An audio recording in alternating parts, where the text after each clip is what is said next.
Hello, everyone, and welcome back to the podcast. I'm your host, Joe Chewin Love. Here to recap a great edition of AEW Dynamite as we're on the road to Double or Nothing, which is May 29th, 11 days away. Next week is the Go Home show for Double or Nothing, and as far as Dynamite for May 18th, 2022. Very good show. Was Wildcard Wednesday, and as a whole, it didn't disappoint, but I might as well talk about them because those were part of the two biggest attractions from AEW Dynamite, as the Jokers from AEW Dynamite, the two Jokers for the Owen Hart Cup tournaments were both revealed, and one was very good.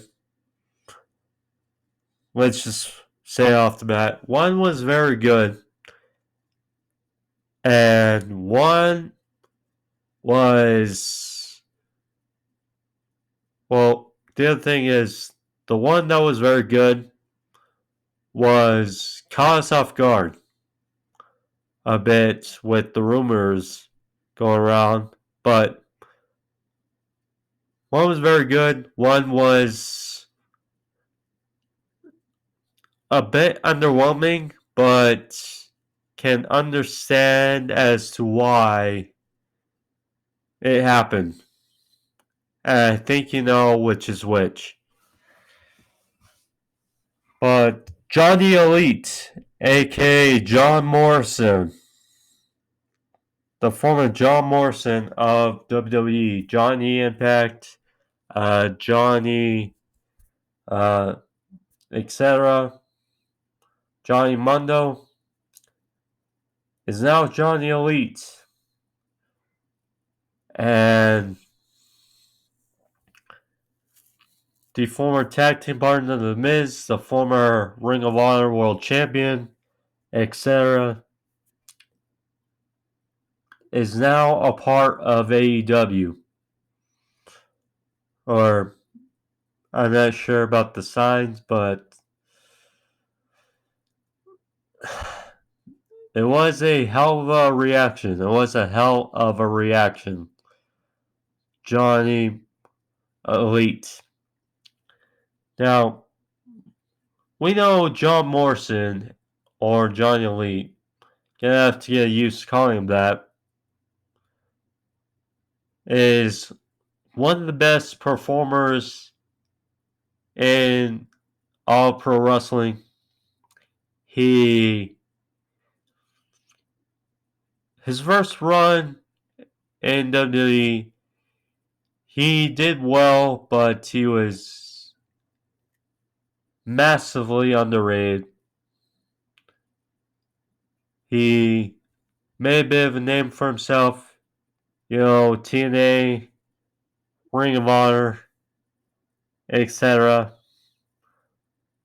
But now he is, or we can mention his second run in WWE, but that didn't work out well either. Now he's with AEW. And I have to check if he's actually all elite, but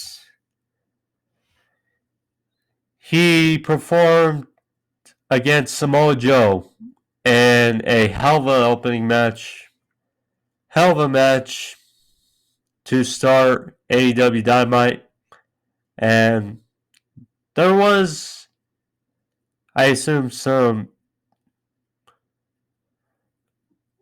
interesting aspects. JR said this was their first time in the ring together, Samoa Joe and Johnny Elite, but so there were a few hiccups, but nonetheless, it was a very good match and good stuff. As far as the other,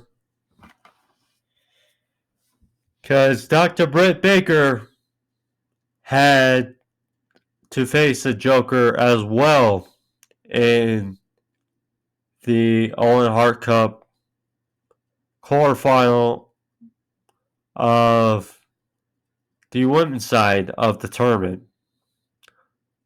Who would she face? I mean, there were rumors about, Athena, Candice LeRae, even Nixon Newell. I thought perhaps with Johnny Elite being the Joker against Samoa Joe, there was a chance that his wife, Taya Valkyrie, would be the Joker against Britt Baker. That was not the case. Maki Itoh. The Miss Singing, Joshi is back in AEW. Now, I get it,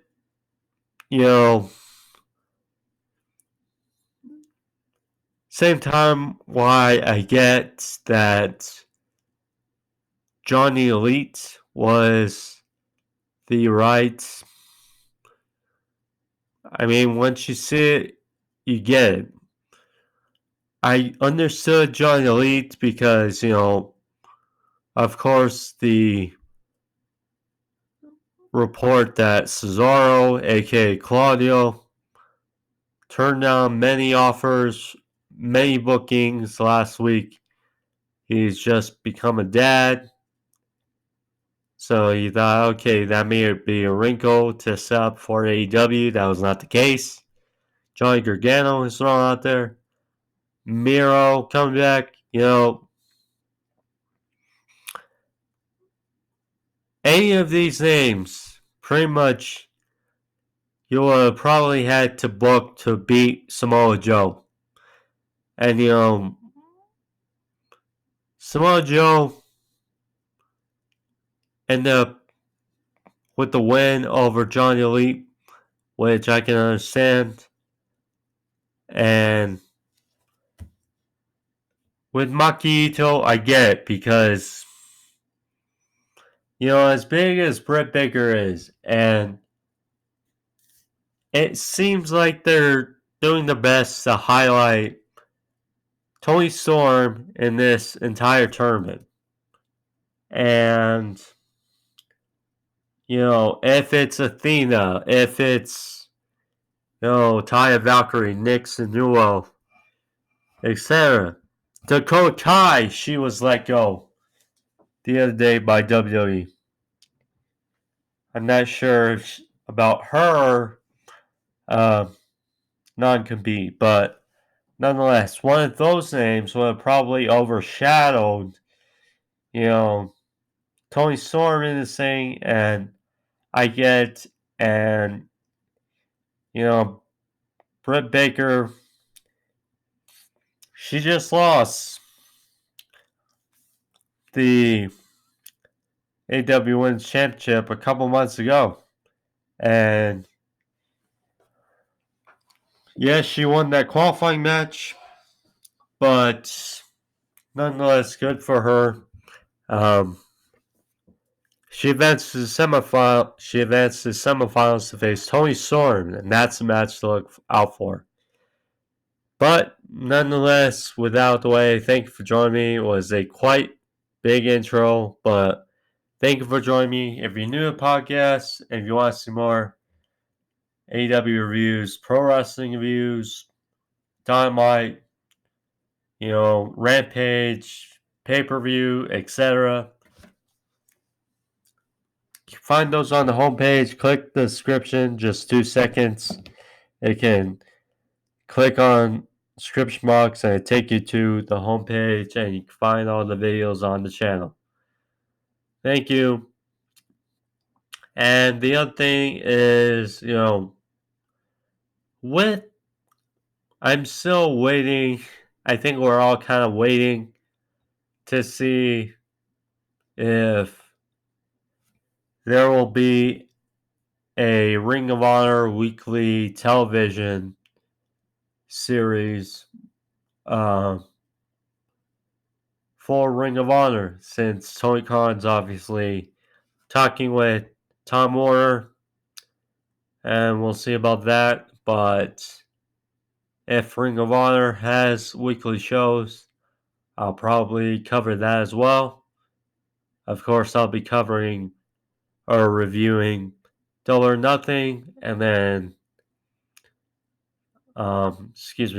Forbidden Door next month. So look out for those as well.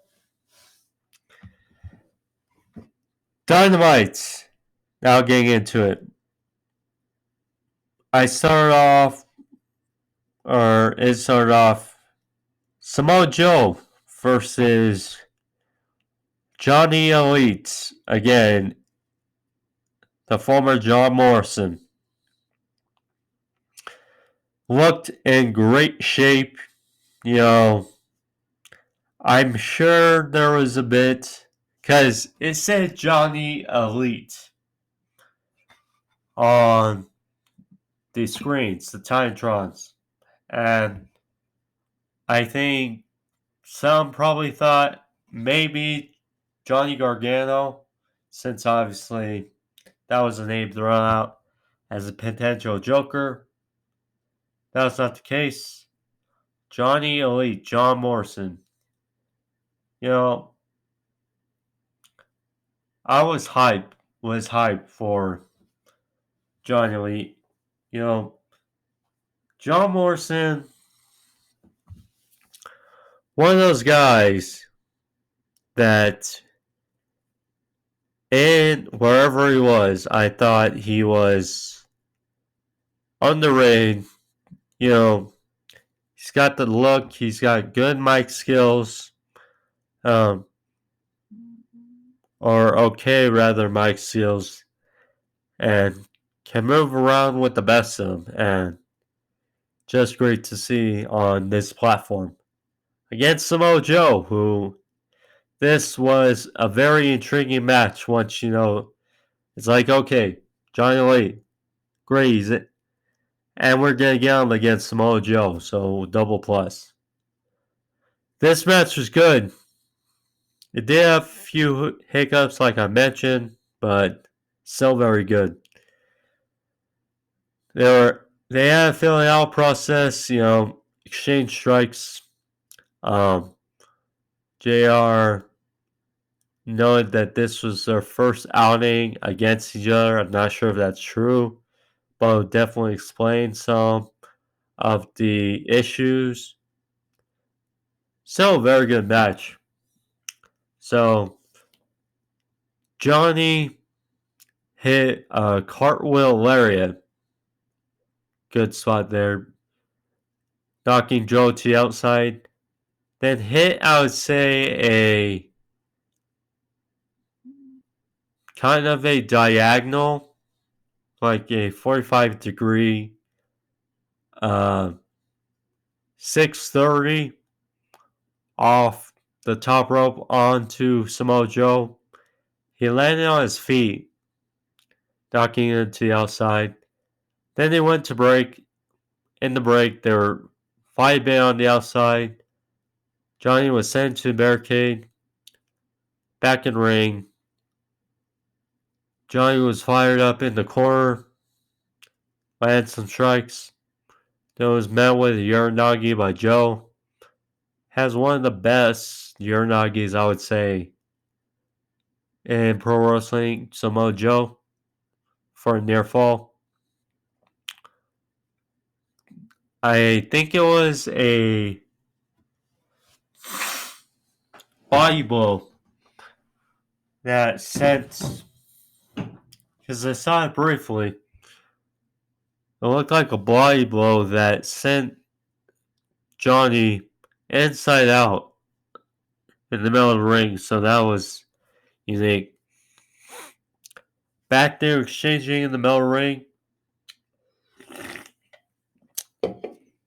Samoa Joe landed a hard knife edge chop, which decked Johnny for near fall. Not as devastating as Walter or Gunther, but still very brutal. So,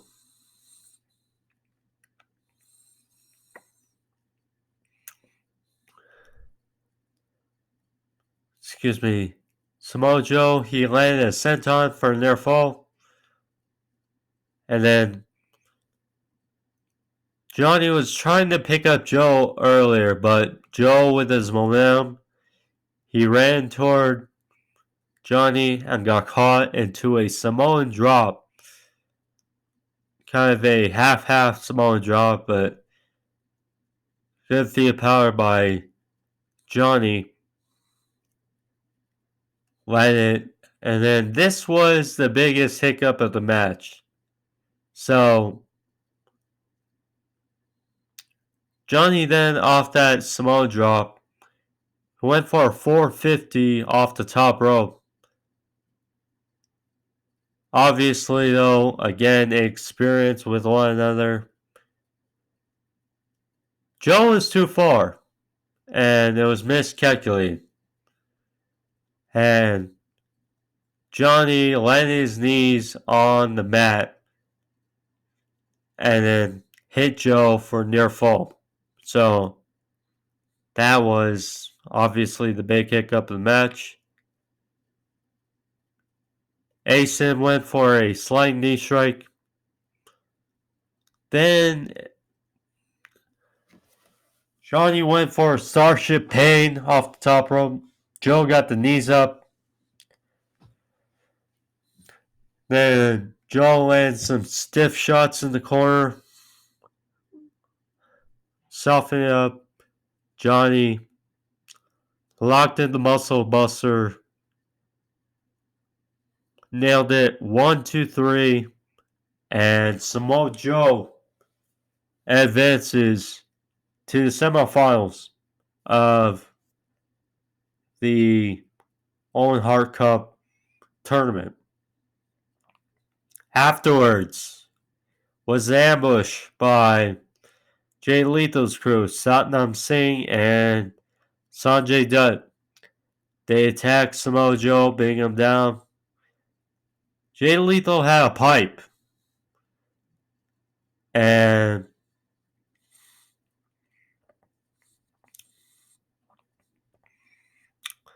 Jay Lethal hit Samoa Joe in the shoulder, in the collarbone area.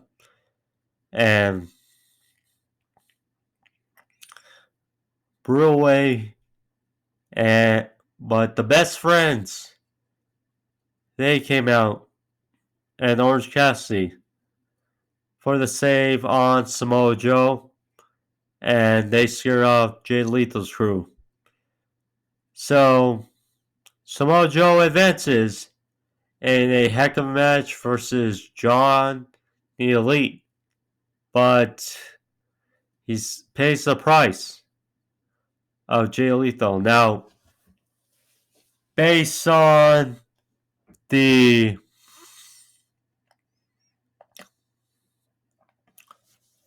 result in the later match between Kyle O'Reilly and Rey Fenix, question is, will Samoa Joe be ready next week to face the winner of that match?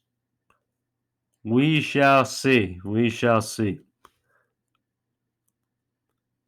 The Hardy Boys, they were backstage in the trainer's room getting interviewed by Lexi there.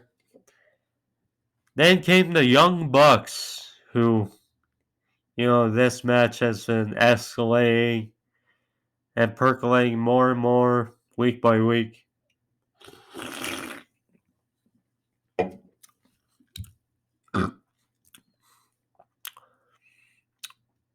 As the Young Bucks suggested to Jeff, who just got medically cleared, saying that don't go out there saying you're a shell of yourself.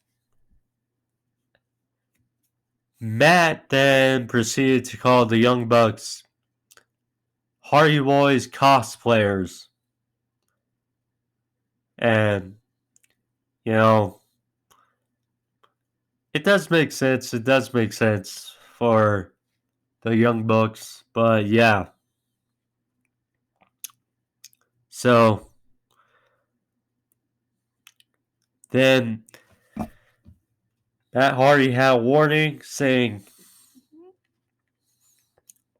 that if you guys try to interfere in the match later tonight, Adam Cole will be the only one of the Undisputed Elite to get their ass whooped. There was that. The Young Bucks retreated. Wish good luck to Jeff Hardy. This was another damn good match. There was a lot of good, very good wrestling on Dynamite. Konosuke Takeshita, his second match in 2022 for AEW. Couple weeks ago, faced Jay Lethal on Rampage. Here he faces the world champion Hangman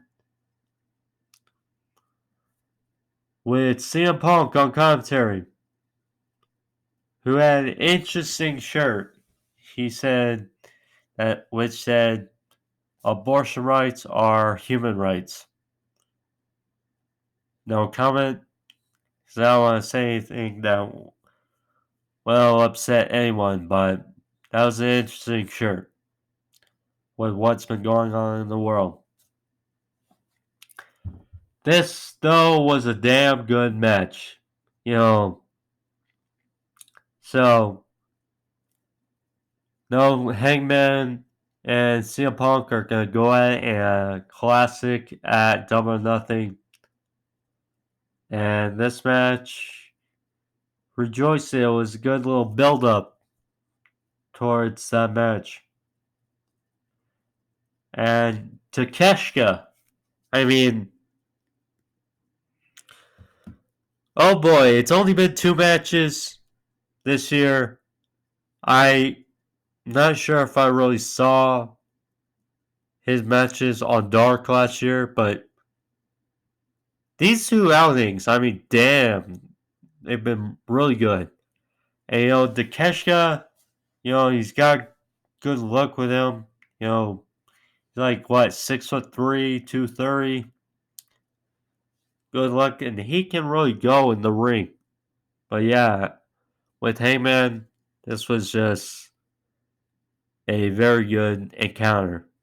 So, they got off to a fast start. Takeshita hit Page with a big boot off the bat. He exchanged forearms. Mounted to the outside. Page landed a splash to the outside. Pandering to the crowd. And Takeshita followed up with a splash of his own. Then they were exchanging in the middle of the ring. Takeshita then went for a springboard, it looked to be, but it was dropped. Ribs first on the top rope. Then was caught into a modified powerbomb by Hangman on the apron. Then hit the outside moonsault to the outside. Cut to break. Back for break. Takeshita got his offense back. Hit a tope con hero to the outside. A big guy like that. He got topes. Very good. I think he's actually bigger a bit bigger, physique-wise than Hangman. So Hangman followed up with a tombstone pile driver for a near fall. Back and forth with stiff shots. Back and forth. This was Takeshita's best chance. He had a powerbomb, followed with his big knee, almost a V trigger like K Omega for a near fall.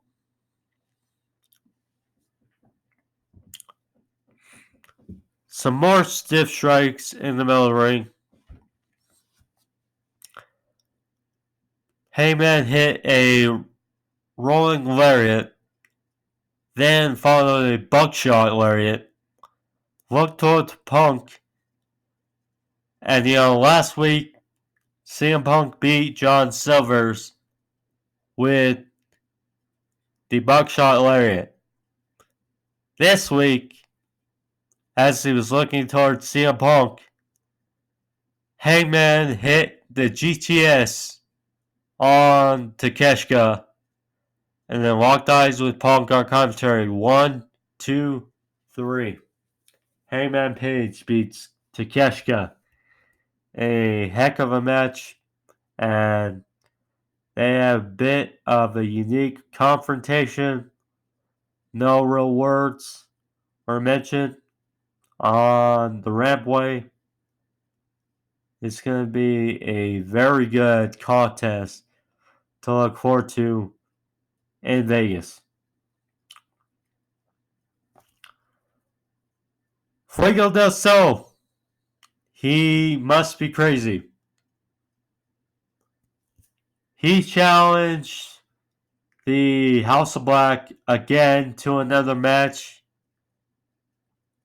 This time for Rampage. One more encounter. But with a twist. Unless it's some members of the Dark Order. It was a bit weird, because obviously Stu Grayson is no longer all elite. But instead, Evil Uno, number 10, Preston Vance of the Dark Order. Interesting test to look forward to on Rampage. A special start time Rampage on Friday. Keith Lee and Swerve Strickland. This is another interesting part of the show. First, JD Drake and Anthony Henry of the Workhorsemen. Obviously academic. This was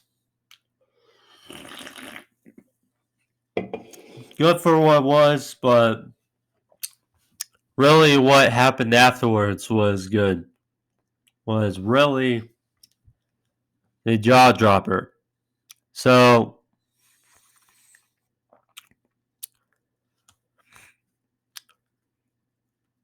Drake and Henry, they did get some offense in, but Lee and Swerve, been debuting a new finisher.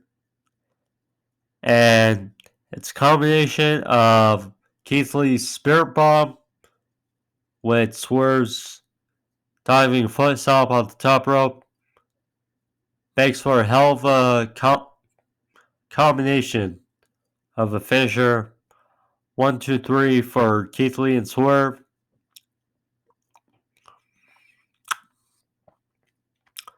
So, Lee got into the mic afterwards and said how, with the win, they're now in the top 5 of the tag team division.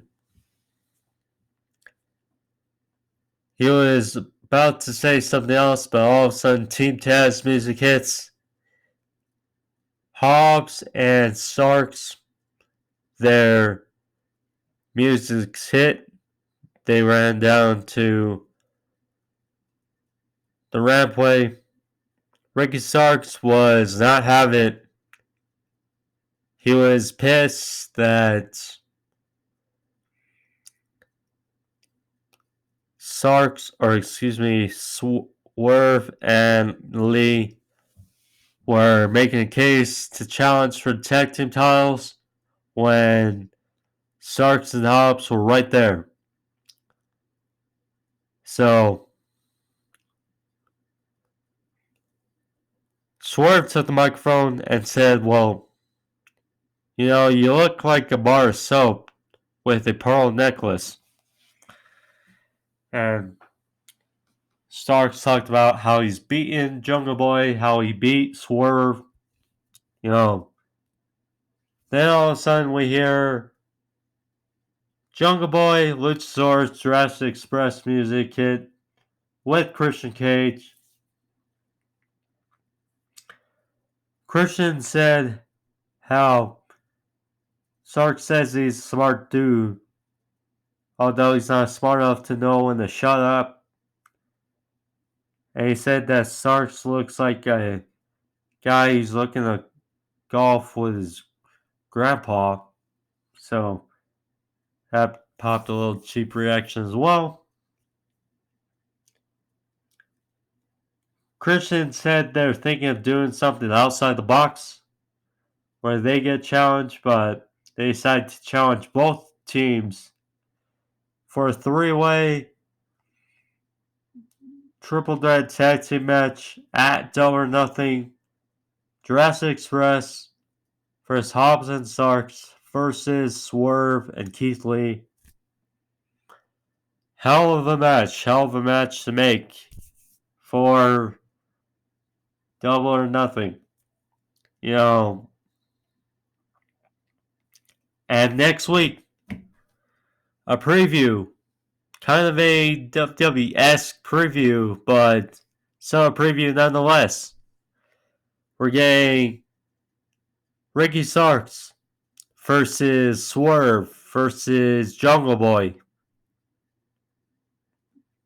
That's a pretty damn good match to make for next week on the Golem Show towards Vegas, the 29th.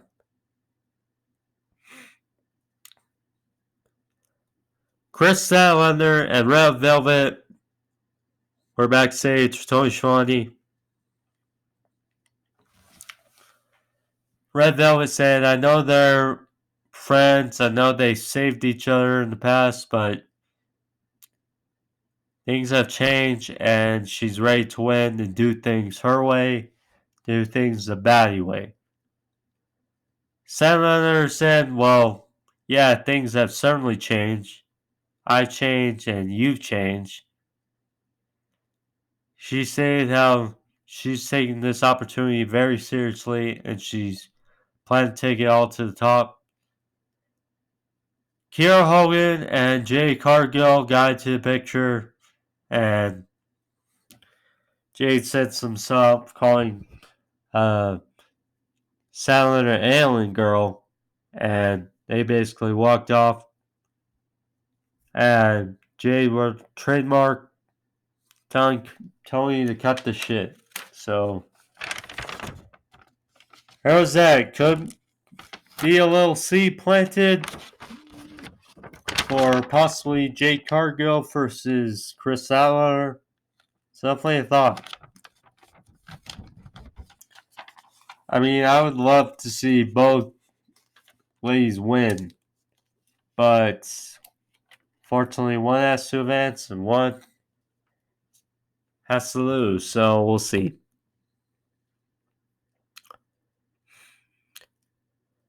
MJF, Long Island's favorite son. A big statement, but oh well. Big reaction in Houston.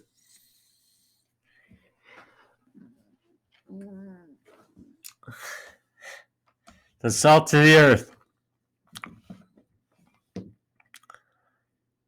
He was out there with Sean Spears, getting ready for the 10 lashings of Wardlow. Wardlow must endure to face MJF.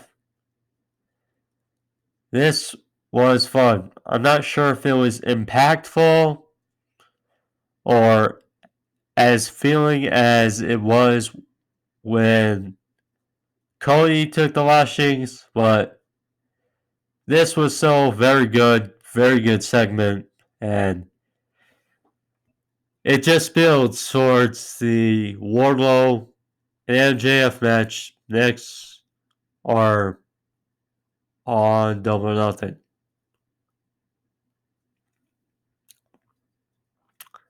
So Wardlow again escorted out there, handcuffed. He was in the ring, handcuffed. His shirt was taken off, and MJF took his belt off, and I believe Bryce Rensburg was in there to count the lashes. So, okay. So, of course, Wardlow is a large man. Cody, good, but he's not as big as Wardlow. So, kind of expected. So, MJF, he thought he was going to have the same results as last time. He hit one lashing on Wardlow, and MJF looked like he was going to parade around, but Wardlow didn't sell it. It didn't phase him. So MJF and Shawn Spears look astonished. You know, Wardlow is just not giving him satisfaction. So MJF tried again.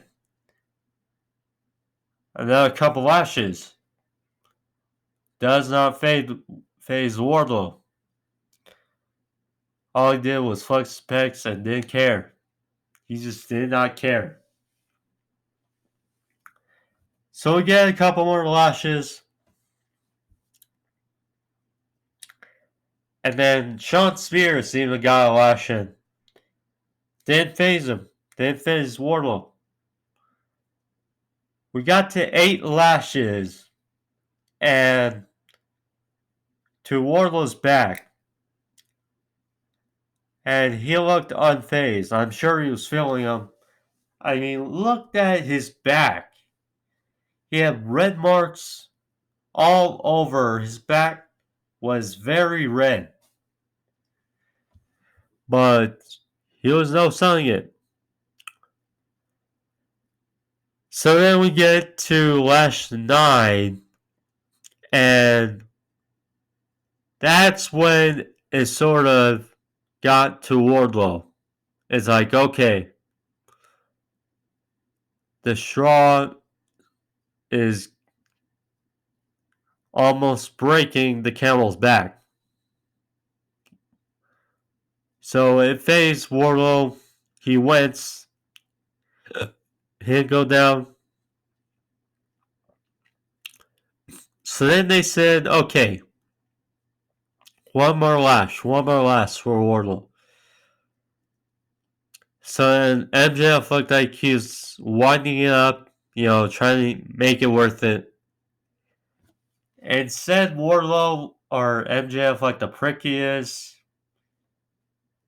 he low blows Wardlow, knocking him down to the mat, and he whips the ever living hell out of Wardlow. And MJF, being MJF, they both beat down on Wardlow. Shawn Spears then hits the C4 Death Valley Driver on Wardlow, then pins him because, next week in the Steel Cage match, it's Wardlow versus Shawn Spears with MJF as a special guest referee. And MJF pins or Pin Wardlow's shoulders onto the mat. 1, 2, 3. And there was that as a set over Wardlow. This is good. This is very good. And then how do you top that? Rey Fenix and Kyle O'Reilly. Now, the other Owen Hart Cup quarterfinal matchup, the winner faces Samoa Joe, or the last quarterfinal of the men. Winner faces Samoa Joe in the semi. We know how good both these guys are. And this match was stiff. It was fun. It was technical. And, just geez. Strike after strike. Brutal. But Kyle O'Reilly wins here. This match was kind of a bit all over the place, being a Phoenix match. So, Phoenix, it seems like he's doing it a lot more lately. He goes for a suicida, but he transitions into a tope midair through the middle rope onto Kyle O'Reilly, which the commentator said O'Reilly's head hit the barricade quite stiff, so that probably affected him. Roll back in the ring. Phoenix went for a frog slash, but O'Reilly countered to a triangle choke, but Phoenix managed to get out of it. So, finding a man on the outside, exchanging strikes.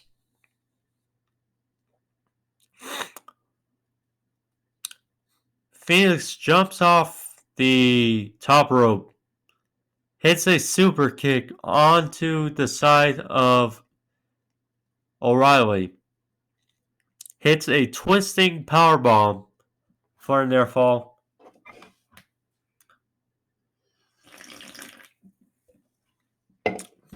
Then they have this big strike exchange in the middle of the ring. Both are kicking each other. Roundhouse kicks, chops. They're on their knees and they just slap each other across the face and both collapse in the middle of the ring.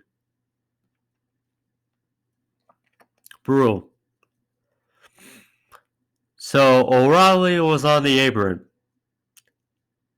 And Phoenix, like the daredevil he is, lands a tightrope, walks the tightrope of the top rope, does a tightrope hurricanrana too early to the outside, rolled back in the ring, and they have a little strong exchange in the middle of the ring. So, Phoenix, his left arm is the one he dislocated. So, O'Reilly was targeting that, went for a armbar, but was also holding the leg and knee of Phoenix. Phoenix was trying all he could, trying to not give up because he knows that he dislocated the arm and brutal. But eventually, O'Reilly got the hooks in when the knee bar, arm bar combination. Phoenix tapped out, and O'Reilly advances into the Owen Hart Cup semifinals. and a damn good match. Faced Samoa Joe. So, the semifinals, just looking at after this match, we got Adam Cole, Jeff Hardy, Kyle O'Reilly, and Samoa Joe. That's a hell of a Final Four. A hell of a Final Four. Now, Adam Cole already said that he guaranteed a member of the Undisputed Elite will win the Owen Hart Cup. Already after this match, you have there's a 50% chance by this point that a member of the Undisputed Elite will win the Owen Hart Cup.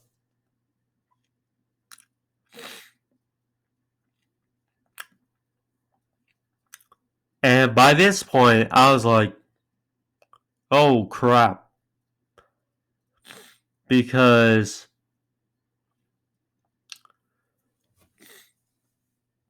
it's been a great Dynamite up to this point, but I see it's 7:20.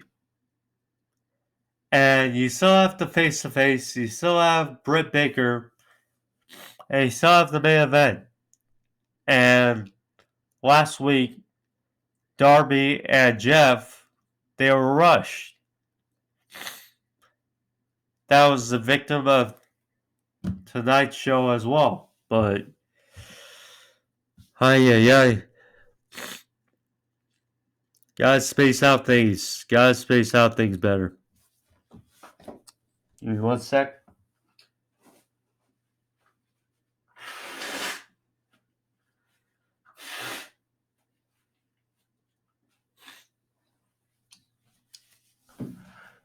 Alright, better.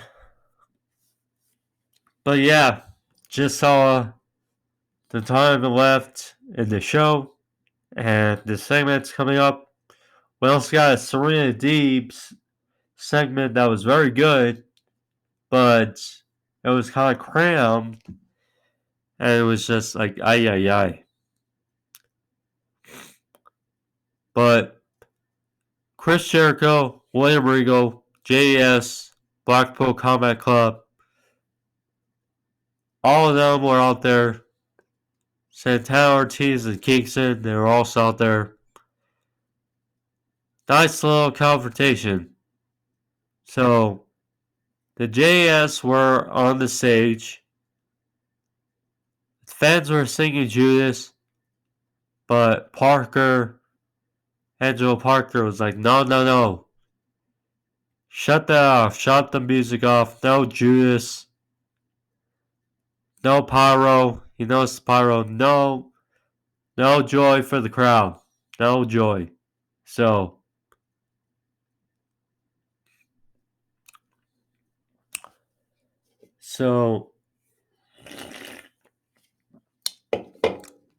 like I said, this was so entertaining. But, yeah, when you put a lot of great stuff on the show, you have a time limit, so it's just unfortunate. But anywho, so Jericho took the microphone and he said, oh, well, you guys are all surprised or enjoy it when there's a sing-along.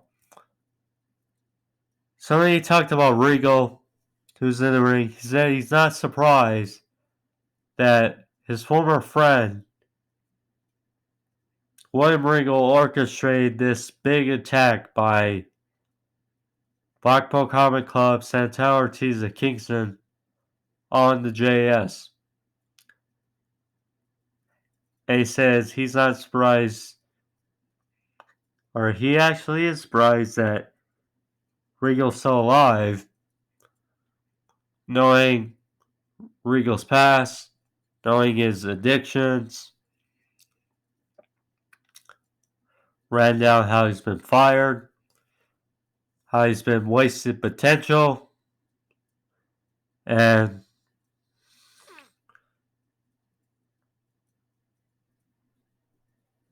said that for better off, Regal should go home. And he talked about maybe he should piss in Jericho's or what Regal's tea again. So he also compared him to Moxley, saying, he's not surprised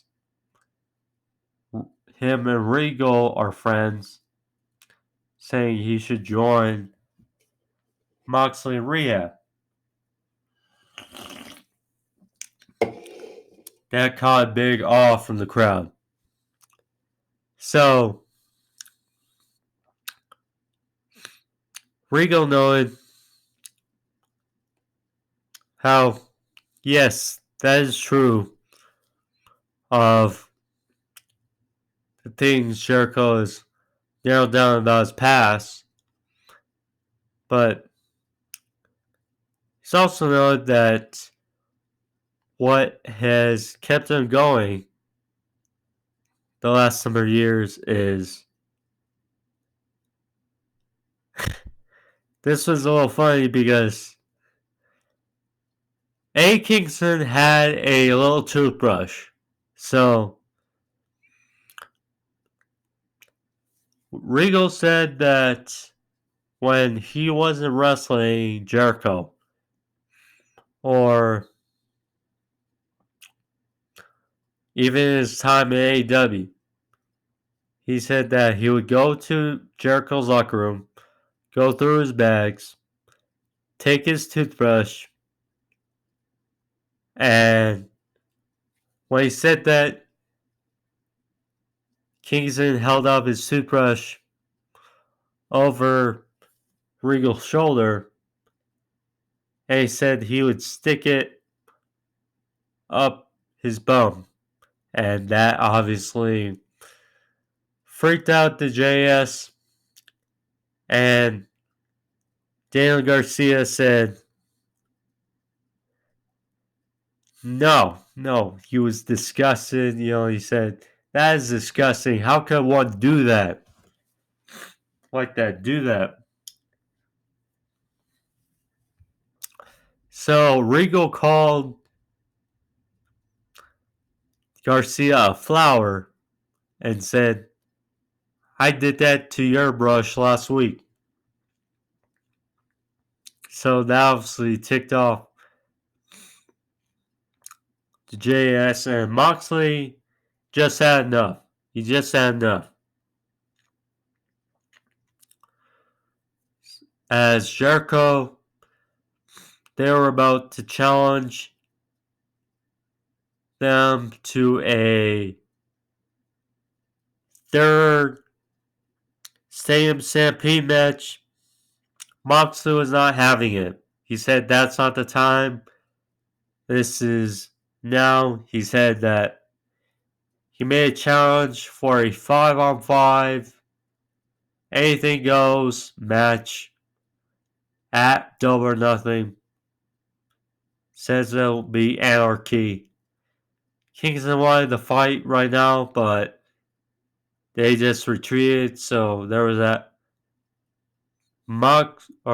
Kingston was trying to fight or wanted to go to back, but he and Brian were having words. They shoved each other and a little bit of dissension.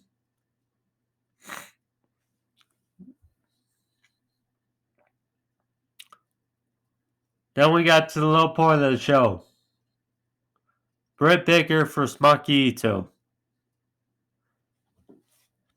Short, and like I said, I can understand why they picked Maki Itoh for this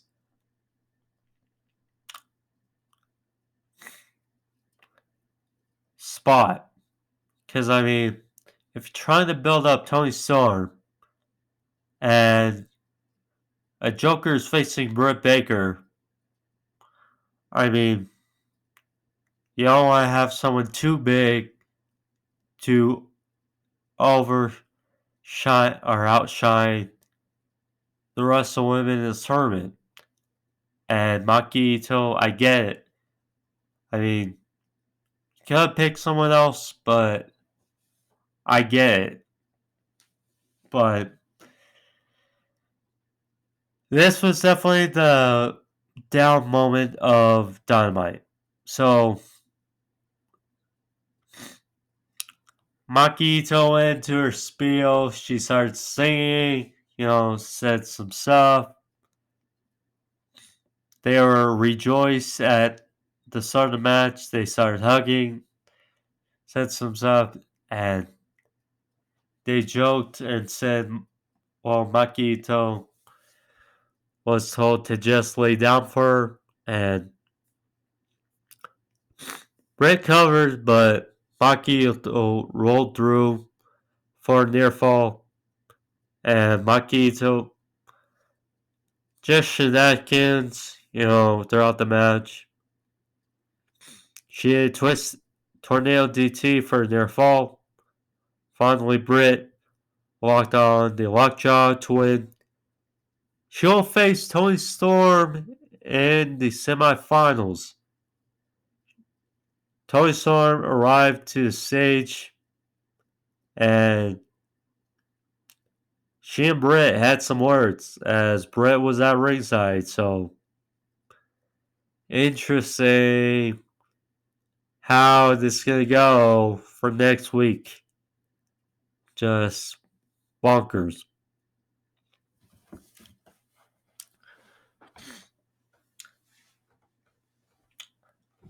Then we got an impromptu really segment here between Serena Deeb. So Tony Schiavone was out in the ring, and I mean I've already seen it, and I don't know why. I mean, people criticizing this segment.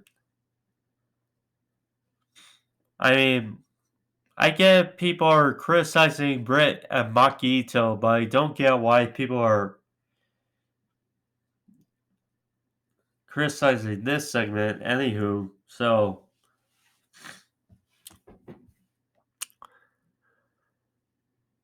Serena Deeb came out, interrupted Tony Schiavone, said she's tired of hearing him speak. And she called him out, saying that last week in that video package that Tony Schiavone predicted Thunder Rosa to beat Serena Deeb. And Serena Deeb took offense to that. So Deeb called Schiavone an idiot. And then she called out Thunder Rosa's mentor, Dustin Rhodes. So Dustin came out there and she's asked why. Why Dustin said that she couldn't beat, or said that Deeb couldn't beat Thunder Rosa.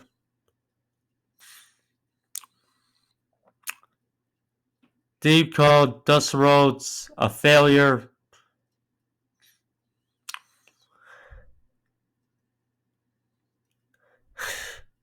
Serena Deeb called out Texas, saying that all your sports teams suck. So no wonder you cheer a failure like Dustin. I did like that. Sorry, Texas, but yeah, But so anywho, she said that maybe Jim Ross is the only one with a brain around here. So Deeb was getting pissed, and Thunder Rosa came out with the title.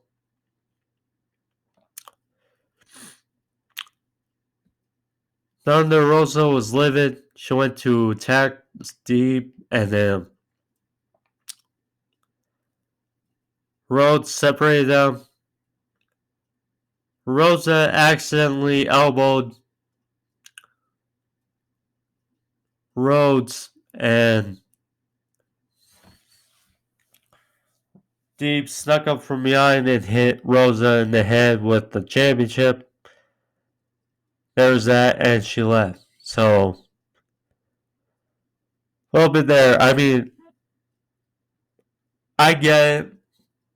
This feud has not been getting much build behind it, leading into Double or Nothing.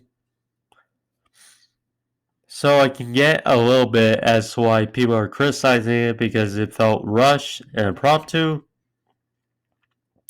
But I like this segment. I mean, yes, I get it. They have not put much into this feud going into Double or Nothing, but nonetheless, I thought it was a good segment.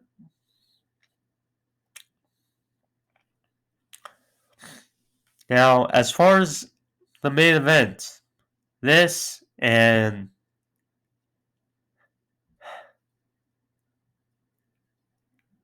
if he shaved off the previous two things,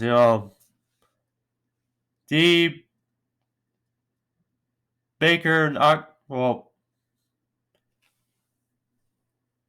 maybe Jericho, Regal, that thing, or Britt and Maki, Itoh. I mean, could have shaved off some of these things, and there's that.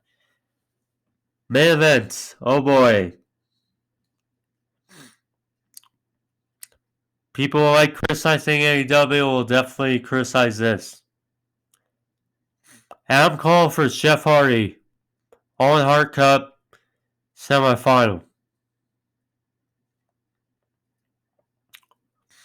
No TV entrances.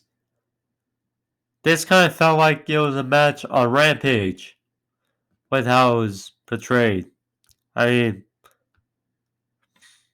started with less than 10 minutes left. I mean, I will say, if you're Tony Khan, you should have probably tried asking TNT for a few extra minutes because the main event didn't really have much behind it. I mean, they got right into the action, fought to the outside. Matt was at ringside. Jeff is full pen. He is faceplant brainbuster on Cole. Jeff went for Swanton, but missed. Cole rolled out of the way. Hit the boom to the back of the head. 1, 2, 3. Adam Cole advances to Double or Nothing. Cole's in the finals. He will face the winner of Samoa Joe versus Kyle O'Reilly. I mean,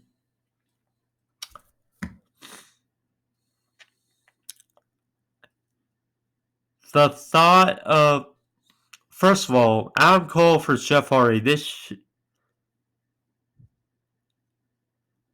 I know Jeff Hardy's not where he was years ago, but this is a fresh match, and the main event semifinal should put more time into this. I will say that.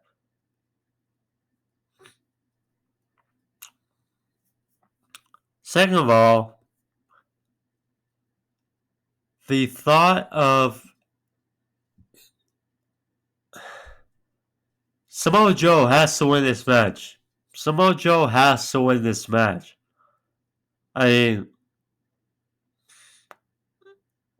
I'm not saying it can't be good, but I'm saying the thought of Samoa Joe for Sam Cole at Double Nothing is a lot more intriguing than Adam Cole versus Kyle O'Reilly. That's just there. Although Kyle's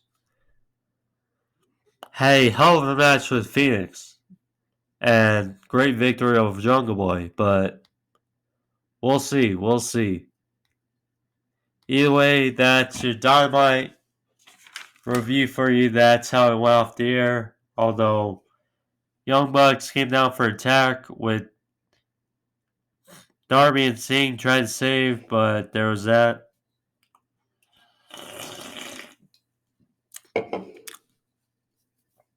Very good Dynamite nonetheless. Very good.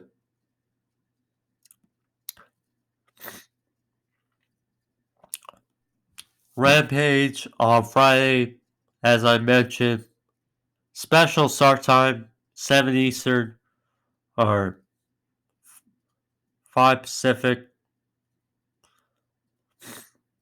But nonetheless, you'll get a review on Saturday.